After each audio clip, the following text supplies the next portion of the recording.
የፌደራል ጠቅላይ ፍርድ ቤት ወደ ስራ ያስገባው ስማርት ኮርት ሲስተም ለፍትህ ስርዓቱ መሻሻል ከፍተኛ ሚና እየተጫወተ ነው። ሲስተሙ የዚህን የንግግር የችሎት ውሎን ወደ ጽሁፍ የመቀየር አካታች ስራን በቀላሉ ድምጽን ወደ ጽሁፍ በመገልበጥ ነው አገልግሎቱን እያቀላጠፈ የሚገኘው ተብሏል። ፌቨን ቢሻው ተጨማሪ አላት።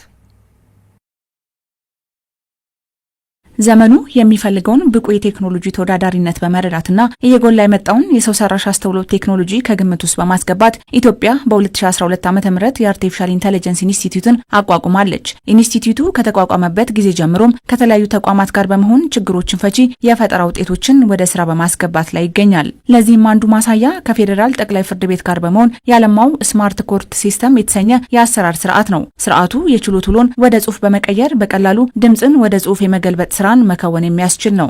የችሎት ውስጥ የሚካሄዱ ነገሮችን በድምጽ፣ በቪዲዮ፣ በኦዲዮ ቀርጾ መያዝ የሚያስችል እንደገና ደግሞ የተነገሩትን የአማርኛ ችሎቶች ወደ ጽሁፍ ኢንስታንትሊ መቀየር የሚያስችልና ሌሎች ደግሞ ሜቢ የፍርድ ቤት አሰጣጥ ላይ ክፍሎች ላይ ቅሬታ ካለ ቅሬታዎችን ማቅረብ የሚችሉበትም የተለያዩ ሲስተሞች አሉ። ሞባይል አፕሊኬሽንም ቻትቦትም እንደገና በፍርድ ቤቶችም ደግሞ የቀረቡትን ቅሬታዎች የአገልግሎት ቅሬታዎች ማለት ነው የይግባኝ ሳይሆን እነሱም የሚፈቱበት ወይም ደግሞ የትኛው ክፍል ላይ ሞር ጥያቄዎች አሉ የትኛው ክፍል ብዙ ስራዎችን ሰራ የሚሉትን የሚያዩበትም ደግሞ የራሱን የቻለ ፕላትፎርም አለ ማለት ነው። ከዚህ ቀደም በነበረው የአሰራር ስርዓት ውስብስብ ሂደቶች ስለነበሩት ለእንግልት ይዳረግ ነበር። ምስክር ቃል በድምጽ የነበረው ወደ ጽሁፍ ባለመቀየሩ ተደጋጋሚ የሆነ ቀጠሮ ይሰጥ ነበር ማለት ነው።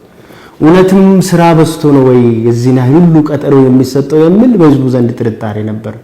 በውስጥ ያለው ሰራተኛ በውስጥ ያለው ዳኛ ግን የችግሩን ግዝፈትና በልክነሱን ስለሚያውቅ በደንብ ይረዳል። ውጭ ያለው ግን ያን ያህል ስለማይረዳ ከአመኔታ አንፃር እውነትም ፍርድ ቤቶች ፈልጎ ቀጠሮን የሚያራዝሙ ይመስል ነበር ማለት ነው።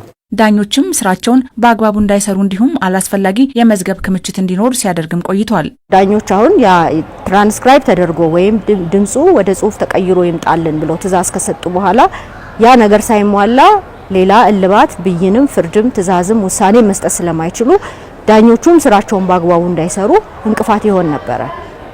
ስለዚህ በዚህ ሂደት ረጅም ጊዜ ሲፈጅ የነበረውን የቀጠሮ መቀየር ምክንያት እየሆነ በተደጋጋሚ ጊዜ ቅሬታ የሚቀርብበት ጉዳይ ነው። ከዛ በተጨማሪ ደግሞ የባክሎጎች እንዲበዙ በፍርድ ቤትም በዳኞች ላይም ይሄ መዝገብ በየጊዜው ትራንስክራይብ ተደርጎ ባለመቅረቡ ምክንያት የአላስፈላጊ የሆነ የመዝገብ ክምችት ወይም ባክሎግ እንዲፈጠር ቁጥሩንም እንዲጨምር በማድረግ በተደጋጋሚ ችግር እየፈጠረ በፌደራል ፍርድ ቤቶች የሚቀርቡ ጉዳዮች በርከት ያሉና ጥንቃቄን የሚሹ ከመሆናቸው ጋር ተያይዞ ይህንን በአንድ ቀን ተቀርጸው የማያልቁ በመሆኑ ጊዜን የሚወስዱ ከመሆናቸው ባሻገር የጤና እክል ሲፈጥሩም ቆይተዋል። በፌደራል ፍርድ ቤቶች እንግዲህ የሚቀርቡ ጉዳዮች በጣም በርካታ ናቸው፣ ሴንሲቲቭ ናቸው። ብዙ ተከሳሾች በተለይ ወንጀል ነክ ነገር ብዙ ተከሳሾች የሚቀርብባቸው ጉዳዮች ናቸው። በአንድ ጉዳዩ እንኳን እስከ 100 ምስክር የሚሰማበት ጉዳዮች ናቸው። ይሄ ሁሉ በአንድ ቀንም ተቀርጾ የማያልቁ ወይ ደግሞ ተቀርጾ የማያልቁ ናቸው። ይሄ ሁሉ ተቀርጾ ካለቀ በኋላ ከማሽኑ በፍላሽ ዲስክ ይወስዱና ወደ ላፕቶፓቸው ወይ ደግሞ ወደ ዴስክቶፓቸው ይወስዱና ባለሙያዎቹ ያንን ያዳምጡ ይውላሉ። ሲያዳምጡ ውለው ይጽፋሉ፣ ፓውዝ እያደረጉ ይጽፋሉ። ያ በጣም ታይም ቴኪንግ የሆነ አሰራር ነበር ማለት። በረጅም ጊዜ ኢርፎንን በጆሮአቸው ላይ በሚያደርጉበት ጊዜ ለጆሮአቸው ጭምር አሉታዊ ተጽዕኖ የሚያሳድር ነበር። ረጅም ጊዜ ተቀምጦም ስለሚጽፉ ለጤናቸው ብዙ የሚመከር አልነበረም። ሁሉ ጊዜ ስራቸው ከመጻፍ ጋር የተገናኘም ስለሆነ የኮምፒውተር ስክሪንም ያን ያህል የሚመከር አይደለም። እንዲሁም የተቀረጸው ድምጽ የመጥፋትና ድጋሚ ምስክሮችን ለመጥራት እንደሚገደዱ የተገለጸ ሲሆን አሁን ግን ይህን ማስቀረት መቻሉና ዜጎች በፍርድ ቤት ላይ ያላቸውን ጥሩ ያልሆነ አመለካከት እንዲቀይሩ ማድረጉና የፍትህ ሂደቱን ቀልጣፋ ማድረግ አስችሏል። የፍትህ ሂደቱን የማጓተት ጥራት ላይም ችግር የመፍጠር ቅሬታም የማስነሳት እነዚህን ሁሉ ነገሮች በጣም ይቀርፋል። ዜጎች በፍርድ ቤት ላይ ወይ ደግሞ በፍትህ ተቋማቱ ላይ ያላቸውን አመለካከት እንዲቀይሩ የሚያግዝ የራሱ የሆነ ኮንትሪቢዩሽን የሚኖረው መተግበሪያ ሆኖ መጥቷል ማለት ይቻላል። ዘገየ ፍትህ እንደተነፈገ ይቆጠራል የሚባለው በዚሁ ነው። ስለዚህ ሂደቱ እንዲፈጥንላቸው በማድረግ ቶሎ ውሳኔ እንዲያገኙ እልባት እንዲያገኙ ረድቷቸዋል ማለት ነው። በባለ ጉዳይ ዘንድ ጥርጣሬ የሚያጭር ጉዳይ ቢፈጠር እንኳን እሱን መፍታት የሚያስችልም ሆኗል።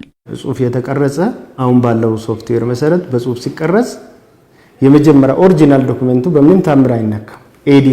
ኤዲት እንኳን ቢደረግ ኤዲት የሚደረገው ፓርት ኤዲት ተደርጎ ይቀመጣል እንጂ የመጀመሪያው አይነካም፣ ኢንታክት ነው የሚሆነው ማለት ነው።